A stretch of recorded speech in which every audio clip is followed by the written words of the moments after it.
अस्सलाम वालेकुम वीवर्स।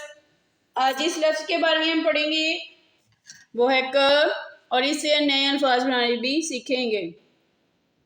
क क क केक केक केक केक।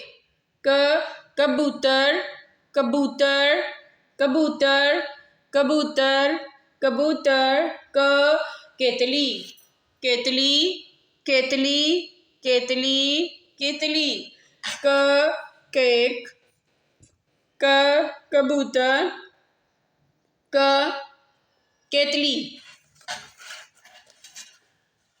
क कुत्ता कुत्ता कुत्ता कुत्ता।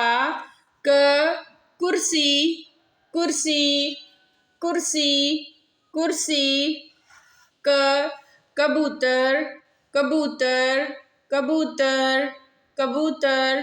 क केतली केतली केतली केतली। क क क कुत्ता क कुर्सी क केतली क कबूतर। वीडियो पसंद आए तो शेयर कीजिए, चैनल को सब्सक्राइब कीजिए। अल्लाह आपको अपनी नेमत रहमतें बरकतें अता फरमाए। आमीन। अल्लाह हाफिज़।